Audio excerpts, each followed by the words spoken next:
السلام علیکم ورحمۃ اللہ وبرکاتہ۔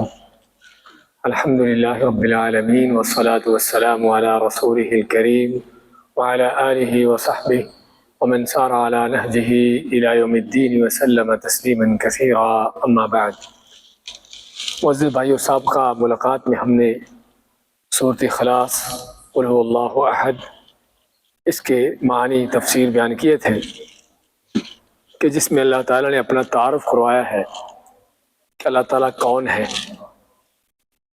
اور اللہ کی ذات وہ ہے کہ جس کے ساتھ کائنات میں کوئی شریک نہیں، اس جیسا کوئی نہیں، اور نہ ہی اس کی صفات اور اس کے اختیارات کا کوئی مالک ہے۔ اللہ وہ ذات ہے جو اکیلا ہی ہے اور کسی کا محتاج نہیں، نہ اس نے کسی کو جنم دیا ہے اور نہ وہ کسی سے جنم لیا گیا ہے، اور کائنات میں کوئی بھی اس کی برابری کرنے والا نہیں۔ تو یہ تھے سورۃ اخلاص کے معنی جو ہم نے لیے تھے۔ اس کے بعد آج ہم لیں گے اس کے بعد والی سورۃ المسد بھی اس کو کہتے ہیں اور سورۃ اللہب بھی کہتے ہیں، اور یہ سورت بھی بڑی سبق آموز سورت ہے کہ جس میں ہم کو سبق ملے گا اس بات کا کہ اللہ تعالیٰ کے ہاں اصل جو ہے وہ ایمان ہے، اور جو یہ ایمان نہیں لاتا، اللہ کی توحید کو نہیں اپناتا، وہ دنیا کے لحاظ سے کتنا بھی بڑا اونچا کیوں نہ ہو، اللہ کے اس کی کوئی حیثیت نہیں ہے۔ اس میں ہم معلوم کریں گے کہ ہم دنیا والوں نے بڑا چھوٹا ہونے کے جو معیار بنا رکھے ہیں کہ اللہ تعالیٰ کے ہاں یہ معیار چلتے ہیں، ہمیں آج کی صورت سے یہ سبق ملے گا۔ اعوذ باللہ من الشیطان الرجیم، بسم اللہ الرحمن الرحیم۔ تبت یدا ابی لہب وتب، تبت تباہ ہو گئے، ٹوٹ گئے، یدا دونوں ہاتھ ابو لہب کے، وتب اور خود بھی تباہ ہو گیا۔ ابو لہب جانتے ہیں سبھی کون ہے؟ یہ نبی کریم صلی اللہ علیہ وسلم کا سکا چچا ہے، حقیقی چچا ہے، اور آپ کا چچا بھی ہے، آپ کا پڑوسی بھی تھا، اور یہ بھی کہ نبوت ملنے تک اس شخص کا آپ کے ساتھ بڑا گہرا تعلق رہا ہے، رشتہ داری کے لحاظ سے بھی، پڑوسی ہونے کے لحاظ سے بھی۔ اور اس کے بارے میں آتا ہے کہ جب آپ صلی اللہ علیہ وسلم پیدا ہوئے تھے، اس کی لونڈی نے اس کو آ کر خوشخبری دی کہ تیرے بھائی عبداللہ کے گھر میں بیٹا پیدا ہوا، اور آپ کے باپ تو ہم جانتے ہیں کہ آپ کے پیدا ہونے سے پہلے فوت ہو چکے تھے، اور اس طرح سے ایک بیٹا پیدا ہونا گھر میں باپ کے فوت ہو جانے کے بعد یقینی طور پر بہت بڑی خوشی کی بات ہوتی ہے کہ چلو بھائی تو چلا گیا دنیا سے، لیکن اس کی آگے نسل چل پڑی۔ تو ابو لہب بڑا خوش ہوا آپ کے پیدا ہونے پر، اتنا خوش ہوا کہ اس نے اس لونڈی کو جس نے اس کو خوشخبری سنائی تھی پیدا ہونے کی، اس کو آزاد کر دیا۔ تو یہ ہے ابو لہب۔ لیکن ہم یہ آیت پڑھ رہے ہیں، اللہ تعالیٰ فرماتا ہے کہ ابو لہب کے دونوں ہاتھ ٹوٹ گیا اور وہ تباہ ہو گیا۔ یہ کیوں کہا؟ اور قرآن کریم میں اللہ تعالیٰ نے آپ صلی اللہ علیہ وسلم کے دشمنوں میں سے اگر کسی کا نام لے کر اس کے متعلق قرآن نازل کیا ہے، سورت نازل کی ہے، تو یہ اکیلا یہ شخص ہے، ابو لہب۔ اس کی وجہ کیا تھی؟ وجہ یہ تھی کہ ایک تو آپ کا چچا ہونے کے لحاظ سے چاہیے تھا کہ آپ کا ساتھ دیتا، بلکہ عربوں کے اندر عربوں کا کلچر تھا کہ اگر کوئی خاندان کا آدمی کوئی بات لے کر اٹھتا ہے، کوئی دعوت لے کے کھڑا ہوتا ہے، تو خاندانی ہونے کے ناطے سے خاندان کے لوگ اس کا ساتھ دیتے، چاہے اس کی بات قبول نہ کرتے، اس کی دعوت چاہے نہ بھی قبول کرتے، تب بھی اس کی مخالفت نہیں کرتے تھے، اس کا ساتھ دیتے تھے، اس لحاظ سے کہ ہمارے خاندان کا آدمی ہے۔ سمجھے نا؟ عربوں کے ہاں یہ کلچر تھا تو اس ابو لہب نے نہ عربوں کے اس کلچر کو دیکھا، نہ آپ صلی اللہ علیہ وسلم کے ساتھ گہری رشتہ داری دیکھی، اس قدر آپ کے خلاف آپ کی دشمنی پر تلا کہ آپ کے پورے خاندان میں اس سے بڑھ کر کسی اور نے آپ سے دشمنی نہیں کی۔ ایک صحابی فرماتے ہیں کہ میں اپنے باپ کے ساتھ مکہ میں تھا اور میں ابھی چھوٹا بچہ تھا، تو مکہ میں دیکھا ایک آدمی آگے آگے کہہ رہا ہے کہ یا ایھا الناس قولوا لا الہ الا اللہ تفلحوا، اے لوگو لا الہ الا اللہ کہو کامیاب ہو جاؤ گے، اور ایک آدمی اس کے پیچھے پیچھے اس کو پتھر مار رہا ہے اور لوگوں کو کہہ رہا ہے کہ اس کی بات نہ سنو، یہ پاگل مجنون ہے، یہ جھوٹا ہے، اور آپ کو گالیاں دے رہا۔ تو کہتے یہ صحابی میں نے اپنے باپ سے پوچھا کہ کیا معاملہ ہے، یہ آگے والا آدمی جو کہہ رہے لوگوں کو کہ لا الہ الا اللہ کہہ دو کامیاب ہو جاؤ گے، اور پیچھے اس کو پتھر مار رہا ہے، یہ کون ہے، کیا ہے؟ تو کہتے میرے باپ نے بتایا کہ آگے آگے جو جا رہا ہے یہ ابو لہب ہے، اور اس کے آگے جو جا رہا ہے یہ محمد صلی اللہ علیہ وسلم اللہ کے نبی ہے، اس کے پیچھے اس کا چچا ہے ابو لہب۔ یعنی اس آدمی نے، اس صحابی نے اپنا آنکھوں دیکھا، واقعہ سنایا کہ آپ صلی اللہ علیہ وسلم کو یہ آدمی پتھر مار رہا تھا، پیچھے سے گالیاں دے رہا تھا، اور لوگوں کو کہہ رہا تھا کہ یہ جھوٹا ہے، اس کی بات نہ سنو۔ یعنی اس حد تک اس آدمی کی مخالفت، بلکہ آپ نے سب سے پہلے جب دعوت کا آغاز کیا، اسلام کی دعوت دینا شروع کی، آپ واقعہ سنتے ہیں، آپ صفا پہاڑی پر چڑھ کر آپ نے اعلان کیا، آواز لگائی، اور عربوں کے ہاں یہ رواج تھا کہ اگر کوئی خطرہ ہوتا نا کسی بستی میں، کسی علاقے میں، تو آدمی کسی اونچی جگہ پر چڑھتا اور لوگوں کو آواز دیتا کہ خطرہ، کوئی خطرناک چیز ہونے والی ہے تو آ جاؤ۔ لوگ اکٹھے ہو جاتے اور پھر ان کو بتاتا کہ کیا خطرہ ہے۔ تو نبی کریم صلی اللہ علیہ وسلم نے بھی ایسے ہی آواز لگائی پہاڑی پر کھڑے ہو کر، تو جب لوگ جمع ہو گئے آپ نے کیا فرمایا کہ اگر میں تمہیں کہوں کہ اس پہاڑی کے پیچھے کوئی فوج لشکر ہے کہ جو تم پر حملہ کرنے والی ہے، کیا تم میری بات سچی مانو گے؟ تو انہوں نے کہا کہ ہم نے آپ سے کبھی جھوٹ نہیں سنا۔ تو پھر آپ ماتے کہ میں پھر تم کو اللہ کے دین کی دعوت دینے آیا ہوں، تم کو ایک اللہ سے ڈرانے آیا ہوں، اللہ کے عذاب سے ڈر جاؤ۔ تو آپ نے جب توحید کی بات کی تو وہاں پر بھرے مجمع میں مکہ کے بڑے بڑے سردار دوسرے بھی تھے، لیکن اگر کسی نے آپ کے خلاف کو بات کی تو کون تھا؟ یہ ابو لہب تھا۔ اس نے کیا کہا کہ تبا لک لہذا دعوتنا، کہ تو ہلاک ہو جائے، یعنی آپ صلی اللہ علیہ وسلم کو کہتا نعوذ باللہ کہ تو ہلاک ہو جائے، تو نے ہمیں اس لیے بلایا تھا۔ تو جب اس نے یہ کہا کہ تو ہلاک ہو جائے تو اللہ نے بھی اس کے لیے اسی طرح کی صورت نازل کی، تبت یدا ابی لہب وتب، کہ ابو لہب کے دونوں ہاتھ ٹوٹ گئے اور وہ خود بھی تباہ ہو گیا، وہ خود بھی تباہ ہو گیا۔ یہ وجہ تھی اس آیت کے، اس صورت کے نازل ہونے کی، کہ جس انداز سے اس نے اللہ کے نبی صلی اللہ علیہ وسلم کی گستاخی کی، آپ کی دشمنی کی، اللہ تعالیٰ کی غیرت اس قدر کہ اللہ نے پوری صورت نازل کر دی اس آدمی کے بارے میں کہ جو قیامت تک پڑھی جاتی رہے اور اس پر لعنتیں پھٹکاریں پڑتی رہیں۔ اس کے بعد ما اغنا عنہ مالہ وما کسب، ما نہیں، اغنا عنہ فائدہ دیا اس کو، مالہ اس کے مال نے، وما کسب اور جو اس نے کمایا تھا، اس کے مال نے اس کو فائدہ نہ دیا اور جو اس نے کمایا اس نے اس کو فائدہ نہ دیا۔ مال تو معروف ہے۔ تو یہ شخص جو ہے ابو لہب جو ہے یہ مکہ کے 4 بڑے ان لوگوں میں سے تھا جو سب سے مکہ کے مالدار ترین لوگ تھے۔ اس کے پاس 7 کلو سے زیادہ سونا تھا، 7 کلو سے زیادہ۔ تو مکہ کے 4 بڑے ان لوگوں میں سے جو مالدار ترین لوگ تھے۔ تو اللہ مانتا ہے کہ اس کا مال بھی اس کے کام نہ آیا، اور مما کا سب جو اس نے کمایا تھا وہ بھی اس کے کام نہ آیا۔ کمایا کیا تھا؟ اولاد۔ اللہ کی نبی صلی اللہ علیہ وسلم فرماتے ہیں کہ انسان کی اولاد اس کی کمائی ہے۔ کمائی ہم ہمیشہ مال کو سمجھتے ہیں کہ مال کمائی ہے، مال سے کہیں بڑھ کر اولاد کمائی ہے۔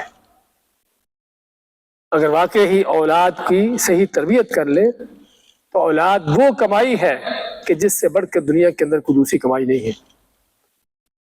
دنیا کے لحاظ سے بھی انسان کے لیے کس قدر اس کا سہارا بنتی ہے، اس کے کام آتی ہے اولاد، اس کے نام کو زندہ رکھتی ہے، نسلیں آگے جاری رہتی ہیں، اور آخرت کے حوالے سے بھی انسان دنیا سے جب چلا جاتا ہے تو اس کے دنیا سے جانے کے بعد اگر کوئی چیز اس کے کام آتی ہے تو تین چیزیں ہیں۔ اللہ کے نبی فرماتے ہیں کہ انسان جب مر جاتا ہے تو اس کے مرنے کے بعد تین چیزیں ہیں جو اس کے کام آتی ہیں۔ کیا کیا ہے؟ ایک صدقہ جاریہ ہے، جس نے مسجد بنا دی، مسجد کھڑی ہے 50 60 100 سال تک کھڑی ہے، لوگ نمازیں پڑھ رہے ہیں، بنانے والے کو اجر مل رہا ہے قبر میں پڑے ہوئے۔ کوئی بھی نیکی کا کام، کوئی بھی صدقہ جاریہ۔ دوسرا کیا ہے؟ اس نے کوئی علم چھوڑا ہے، لوگوں کو علم سکھایا ہے، کوئی دین کی دعوت دی ہے، کوئی ہدایت کی باتیں لوگوں کو سکھائی ہیں، تو لوگ اس پر چل رہے ہیں، اس کا چھوڑا ہوا علم لوگ سیکھ رہے ہیں، سکھا رہے ہیں، اس سے فائدہ اٹھا رہے ہیں، دنیا سے چلا گیا، اس کا اجر جاری ہے۔ بھائیو، یہ علم جو ہم سیکھ رہے ہیں اس کا یہ اتنا بڑا فائدہ ہے۔ اس دنیا سے جانا ہی جانا ہے، لیکن آگے کسی کو کوئی خیر کی بات سکھا گئے ہو، وہ جب تک چلتی رہے گی نسلوں تک، وہ جانے والے کو اس کا اجر مل رہا ہے۔ صحابہ اکرام، ان کی حدیثیں ہم آج پڑھتے ہیں، ان کی وہ سنائی ہوئی حدیثیں آج تک ہم تک پہنچی ہیں، 1450 سال سے ان کو اجر مل رہا ہے۔ تو یہ ہے حقیقی زندگی، یہ حقیقی اجر۔ اور تیسرا کیا ہے؟ او ولد صالح یدعو لہ، کہ کوئی نیک اولاد ہو انسان کی جو اس کے لیے دعا کرے۔ تو بات کر رہا تھا کہ اصل کمائی انسان کی اولاد ہے، بشرطے کہ واقعی ہی اس کی صحیح تربیت کرنی ہو، کہ مرنے کے بعد اگر انسان نے اپنی اولاد کو نیکی کے راستے پر چلایا ہے، ان کی تربیت کی ہے، تو انسان کے مرنے کے بعد اولاد جو نیکی کر رہی ہے، چاہے اس کے دل میں ہو کہ باپ کے لیے مام کے لیے اس کی نیت ہو نہ ہو، ان کو براہ راست وہ نیکی پہنچ رہی ہے۔ بیٹا نماز پڑھ رہا ہے، قرآن پڑھ رہا ہے، کوئی ذکر کر رہا ہے، کوئی اللہ اور کوئی بھی نیکی کا کام کر رہا ہے، ماں باپ نے اس کو اس نیکی کے راستے پر لگایا چلایا تھا، تو آدمی دنیا سے چلا گیا، ماں باپ دنیا سے چلے گئے، لیکن ان کو اولاد کی نیکیاں مسلسل پہنچ رہی ہیں، دعائیں مل رہی ہیں۔ اس لیے اولاد جو ہے کمائی ہے، واقعی ہی اس کمائی کی طرف توجہ دینے کی ضرورت ہے۔ ہماری جو صرف مال پر توجہ ہے نا، یہ بہت بڑی ہماری غلط فہمی ہے۔ مال بہت جلدی ختم ہوتا ہے، کسی کے پاس آج ہے کل نہیں ہوگا، آج کوئی بڑا امیر ہے کل غریب ہوتا ہے، اس لیے اصل کمائی یہ ہے۔ تو اللہ مانتا ہے کہ ابو لہب کے نہ تو اس کا مال اس کے کام آیا اور نہ اس کی اولاد اس کے کام آئی۔ یہ کیوں فرمایا؟ ابو لہب کے بارے میں آتا ہے کہ جب جنگ بدر ہوئی نا، یہ خود نہیں گیا، اس نے اپنی طرف سے ایک آدمی بھیج دیا، لیکن جب جنگ بدر میں کافروں کو مار پڑی اور بڑے بڑے کافر ان کی گردنیں وہاں پر کٹی، ابو جہل کے اور اس طرح کے لوگوں کی، اور بڑی برے طریقے سے شکست ہوئی قریش کو، مکہ والوں کافروں کو، ابو لہب کو اس بات کا بڑا افسوس ہوا، بڑا غم ہوا۔ کہا جاتا ہے کہ اسی غم میں اس کو ایک بیماری لگی، عدسہ نام کی بیماری تھی۔ وہ ایسی بیماری تھی کہ جس کو لگتی تھی اس کے کوئی قریب نہیں پھٹکتا تھا، اس کے کوئی قریب نہیں آتا تھا، اور اسی بیماری میں مرا۔ نہ تو بیماری کے بیمار ہوتے اس کے اولاد اس کے پاس آئی، اور مرنے کے بعد بھی اس کی لاش پڑی ہے، بدبو اٹھ رہی ہے، گل سڑ رہی ہے، اس کی کوئی لاش اٹھانے والا نہ تھا۔ حتیٰ کہ لوگوں نے اس کی اولاد کو تانے دیے کہ تمہارے باپ کی بدبو سے لوگ تنگ آ رہے ہیں، اس کو کہیں پھینکو جا کر۔ پھر کہا جاتا ہے کہ انہوں نے کچھ غلاموں کو بھیجا کہ جو لکڑیوں وغیرہ کے ذریعے سے اس کی لاش کو جو ہے کہیں دھکیل کر کسی گڑھے میں پھینکا. یہ مکہ کا مالدار ترین آدمی، اس کا یہ انجام.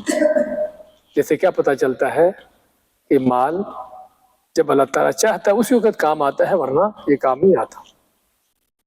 اس کی اولاد، اس کے 3 بیٹوں کا ذکر آتا ہے ویسے تو، لیکن 2 بیٹے کہ جو آپ صلی اللہ علیہ وسلم کے، جن کے آپ کی بیٹیوں سے باقاعدہ نکاح ہوئے تھے، عتبہ اور عتیبہ. تو لیکن یہ نبوت سے پہلے کی بات ہے. آپ کو نبوت ملنے سے پہلے آپ کو بتایا نا کہ اس آدمی کا آپ سے بڑا گہرا تعلق تھا، پڑوسی بھی تھا، چچا بھی تھا. تو آپ کی 2 بیٹیوں کے رشتے اس کے 2 بیٹوں کے ساتھ ہوئے تھے. تو جب آپ صلی اللہ علیہ وسلم نبی بنے، نبوت ملی آپ کو، تو اس نے اپنے بیٹوں کو کہا کہ میں تم سے اس وقت تک بات نہیں کروں گا جب تم محمد کی بیٹیوں کو طلاق نہ دو گے. تو چنانچہ انہوں نے طلاق دی، اور ایک نے تو یہاں تک خباثت کی کہ اس نے آپ کے منہ پر تھوکنے کی کوشش کی. اگرچہ آپ کے منہ پر تھوک نہیں پڑا، اس کے اپنے منہ پر پڑا کہا جاتا ہے. اور آپ صلی اللہ علیہ وسلم اس کے لیے بد دعا کی، اور اللہ نے اس پر شیر مسلط کیا جس سے شیر نے اس کو چیر پھاڑ کیا. تو اس کی ایک بیٹا تو اس کے سامنے ہی ہلاک ہوا ابو لہب کے، اور دوسرا بیٹا ابو لہب کے مرنے کے بعد مسلمان ہو گیا.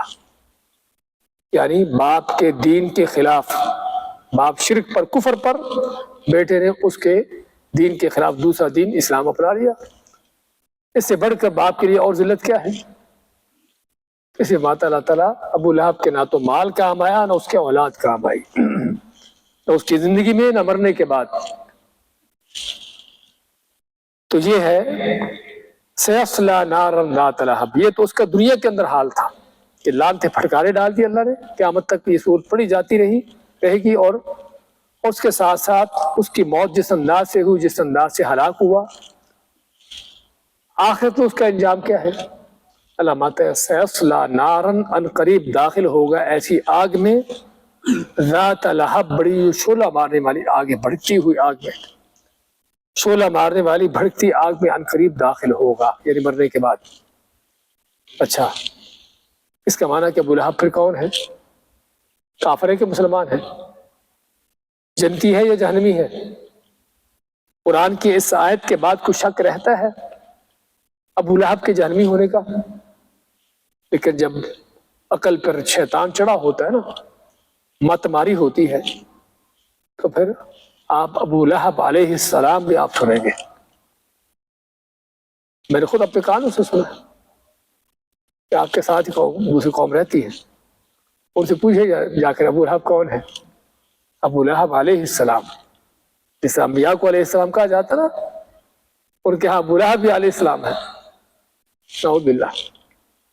اس حد تک گمراہی. قرآن کہتا ہے کہ وہ جہنمی ہے، اور یہ علیہ السلام کہتا ہے کہ اس پر نبیوں کو اس کو نام دے رہا ہے. عجیب بات ہے. تو اس آیت سے واضح طور پر بیان ہوا کہ وہ آخرت میں جہنمی ہے، ان قریب داخل ہوگا اس آگ میں، ذات لہب، جو شعلہ مارنے والی آگ ہے. اچھا دیکھیے، ذات لہب کا جو لفظ ہے نا یہاں پر، اس کی اٹیچمنٹ کس سے ہے؟ ابو لہب سے. ابو لہب اس کا نام نہیں ہے، نہ اس کی کنیت ہے. ابو لہب، ابو ویسے ابو کنیت کو کہتے ہیں، ابو فلان کنیت، لیکن ابو لہب اس کی کنیت نہیں ہے. اس کی کنیت کیا ہے؟ اس کا نام کیا ہے؟ کوئی نام بتائے گا اس کا؟ عبد العزہ. عبد العزہ اس کا نام ہے. عزہ ان کا جو بت تھا نا، اس کے ساتھ اس کے عزہ کا بندہ کا مشرک تھا، نام بھی مشرک والا. اس کی کنیت تھی ابو عتبہ. میں بتایا نا، اس عتبہ اور عتیبہ اس کے 2 بیٹے، اس کی کنیت ابو عتبہ تھی، بڑے بیٹے کے نام سے. تو ابو لہب پھر اس کو کیوں کہتے تھے؟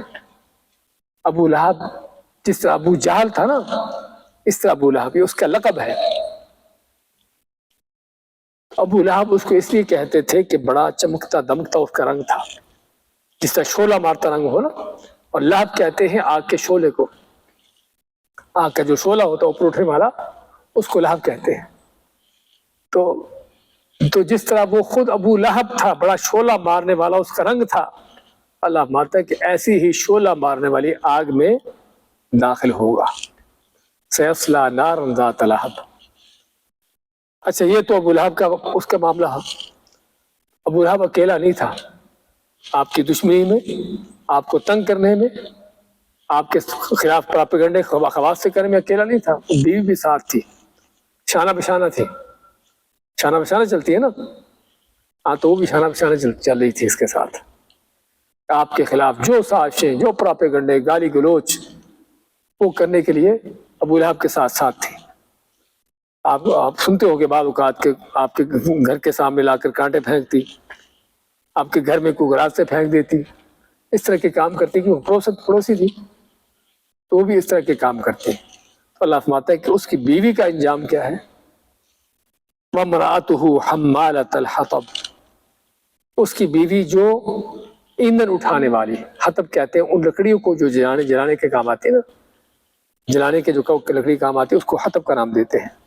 اس کی بیوی، سردار کی بیوی، اور ہے کون؟ لکڑیاں اور ایندھن اٹھانے والی. یعنی اس کی ذلت، اس کی رسوائی.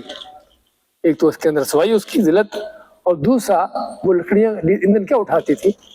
وہی جو آپ کو بتایا نا کہ کانٹے لا کر آپ سرسوں کے گھر کے سامنے گلی میں پھینکتی تاکہ آپ نکلیں، آپ کے بچے نکلیں تو ان کو یہ کانٹے لگے. اس انداز سے اس کے کام. اور یہ بھی کہا جاتا ہے کہ وہ ایندھن اٹھانے والی یعنی لگائی بجھائی کرنے والی، چغلی غیبت کرنے والی. اس کے بعد فرمایا فی جیدہا حبل من مسد. اس کی گردن میں رسی ہوگی، مسد کی بٹی ہوئی رسی. یعنی جہنم کے اندر وہ جہنم کے اندر جائے گی اور جہنم میں اس کو اس رسی کے ساتھ جہنم کی آگ میں گھسیٹا جائے گا. تو یہ اس کی بیوی کا انجام. اچھا اس صورت میں ہم جس طرح آپ نے معنی اس کے سنے ہیں، اللہ تعالیٰ نے نبی کریم صلی اللہ علیہ وسلم کے حقیقی چچا ابو لہب کے بارے میں اس کا نام لے کر یہ پوری صورت نازل کی. قرآن کریم میں آپ کو اس طرح کی کوئی اور چیز نظر نہیں آئے گی کہ اللہ نے کسی شخص کے بارے میں پوری صورت نازل کی ہو اس کی مذمت کرتے ہوئے. اس کی مذمت میں یہ سارا کچھ کیوں ہے؟ جس طرح شروع میں ذکر کیا، ایک تو ابو لہب آپ کا چچا ہے، چہ جائے کہ آپ کا ساتھ دیتا، آپ کی دشمنی کر رہا ہے، آپ کا خاندانی ہونے کے لحاظ سے آپ کا ساتھ دینے کی بجائے آپ کے مخالف ہو کر کھڑا ہے. یہ سب سے بڑا اس کا کام. اور پھر اس نے مخالفت میں بھی ساری حدیں کراس کر دیں، کفر بے ایمانی میں. اس صورت کا سب سے بڑا ہمیں جو سبق ملتا ہے وہ کیا ملتا ہے کہ ابو لہب قریشی، ہاشمی، مکہ کا سردار، مالدار ترین آدمی، سمجھے نا، اور چمکتا دمکتا رنگ رکھنے والا، دنیاوی لحاظ سے اگر دیکھا جائے تو سبھی اونچے سٹیٹس ہیں. مال بھی ہے، سرداری بھی ہے، حسب و نسب خاندان بھی اونچا ہے، سارا کچھ ہے. لیکن ایک چیز نہیں ہے، وہ کیا ہے؟ ایمان. ایمان نہیں ہے، توحید نہیں ہے. تو چاہے اللہ کے نبی کا چچا ہے، چاہے قریشی ہے، چاہے ہاشمی ہے، اللہ کو ان چیزوں کی کوئی پرواہ نہیں ہے. اللہ نے دو ٹوک طور پر اس کی مذمت میں یہ پوری صورت نازل کر دی، اس کو جہنمی قرار دے دیا. اس سے پتہ چلتا ہے کہ اللہ تعالیٰ کے ہاں کسی کی رشتہ داری کا کوئی، ان چیزوں کا کوئی خیال نہیں. سبھی اللہ کے بندے. اسی اللہ کے فرماتے ہیں کہ اللہ تعالیٰ نہ تمہاری شکل صورتیں دیکھتا، نہ تمہارے مال دیکھتا ہے، تمہارے عمل دیکھتا ہے، تمہارے دلوں کو دیکھتا ہے. اس لیے بعض اوقات ہمارے ہاں یہ فلاں زادہ، پیر زادہ، سید زادہ، کوئی شک نہیں کہ اللہ کے نبی صلی اللہ علیہ وسلم کی آل، آپ کی اولاد، ان کا شان و مقام دوسروں سے بڑھ کر ہے، کوئی شک نہیں. لیکن یہ اسی وقت بڑھ کر ہے جب اس کے اندر اس میں ایمان ہے، تقویٰ ہے، نیکی ہے، پرہیزگاری ہے تو سید زادہ لیکن ہے بدماش، مشرک، کو فاجر و فاسق. تو ابو لہب کون ہے؟ آپ کے سامنے ہے.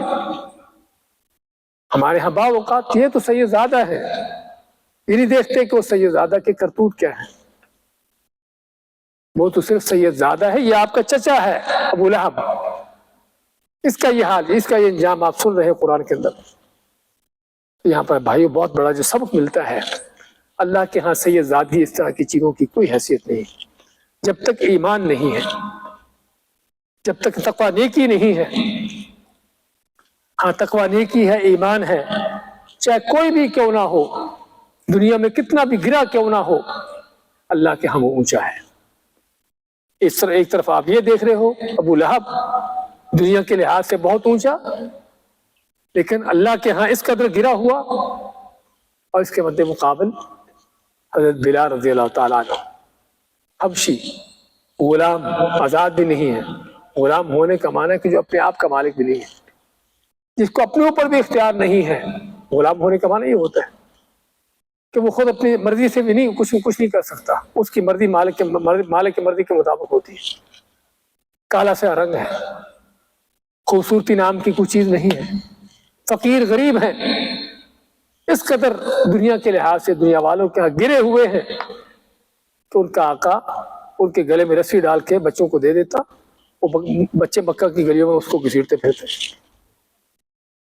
اس انداز سے دنیا میں گرے ہوئے، دنیا کے لحاظ سے گرے ہوئے، لیکن اللہ کے ہاں اونچے، چلتے زمین پر ہیں، چلنے کی آواز جنت میں آتی ہے۔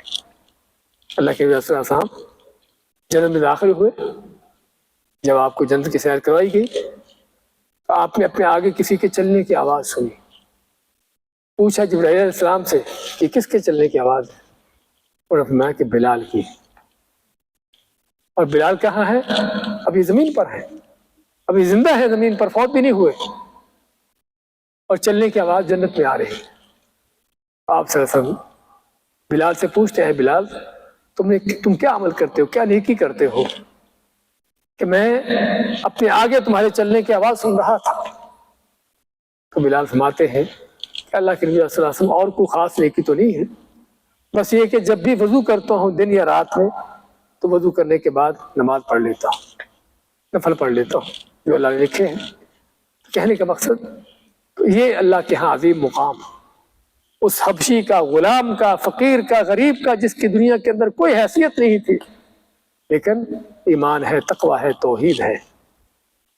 اس سے کیا پتہ چلا کہ اللہ کے ہاں کون اونچا ہے، کون نیچا ہے۔ ہم نے جو معیار بنا رکھے اونچے نیچے ہونے کے، وہ کہاں پر ہے؟